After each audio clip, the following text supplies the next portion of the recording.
Junho é o mês em que se comemora o orgulho LGBTQIA+. Este ano, toda a programação cultural do movimento será feita de maneira remota por conta da quarentena. A repórter Nayara Costa traz mais detalhes. Desde 1997, a parada LGBTQIA+, acontece na Avenida Paulista tradicionalmente, e este é o primeiro ano que isso não acontece por um motivo muito maior, que acometeu aí grande parte dos eventos do mundo todo. Para a gente entender o que a comunidade LGBTQIA+, está fazendo para comemorar, para alertar para esse mês tão importante, a gente vai conversar com o André Fischer, ele é diretor do Centro Cultural da Diversidade da Prefeitura de São Paulo. André, muito obrigada por estar com a gente no Jornal da Câmara hoje. Obrigado a você, Nari, pela oportunidade de estar falando com os espectadores. André, como repensar de forma remota um evento tão importante que abre os olhos aí para todo mundo, uma das principais paradas da comunidade do mundo? Como é que foi esse processo? Olha, todo mundo foi pego de surpresa, acho que no mundo inteiro, né? Junho é o mês onde acontecem paradas ao redor do mundo, a gente celebra o orgulho LGBT no mundo inteiro. E nesse primeiro momento, o que a gente teve que fazer é simplesmente transferir para online. Então, foi pensar como levar a força, a potência que um evento para 3 milhões de pessoas na Avenida Paulista, que impacta toda a discussão no Brasil inteiro sobre direitos dessa comunidade, como levar isso para o online, né? Isso foi feito levando shows com apresentadores, estender ela para um dia inteiro de bate-papos, que é o que tem sido feito com basicamente todas as grandes paradas do mundo.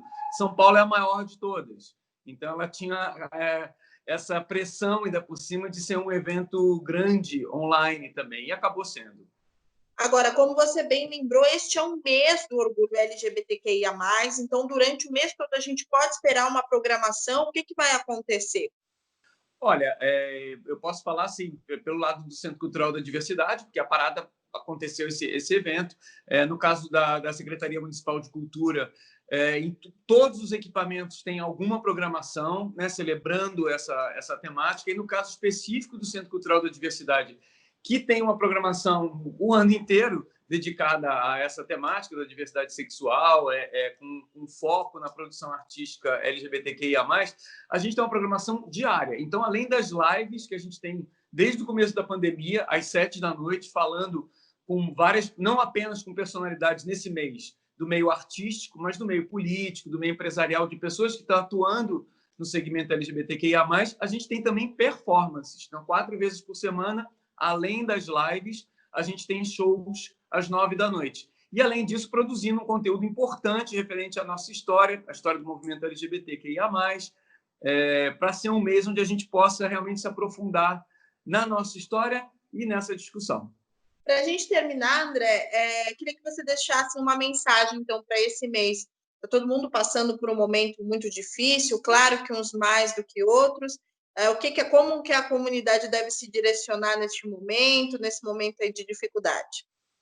Eu acho que a gente tem, nesse momento, principalmente as pessoas que têm uma condição, né, que estão podendo passar de uma maneira melhor, auxiliar as outras. Esse acho que é o momento da gente treinar nossa solidariedade, e a gente, enquanto comunidade LGBTQIA+, a gente tem uma luta por direitos, que apesar da gente ter os direitos garantidos na lei, no papel, no Brasil, a gente sabe muito bem que é diferente a realidade de uma pessoa branca, cisgênera, classe média, que mora num grande centro, e a realidade de uma pessoa trans, por exemplo, que está numa periferia negra. Então, a gente tem que se entender enquanto comunidade, tem que passar essa mensagem para o resto da população.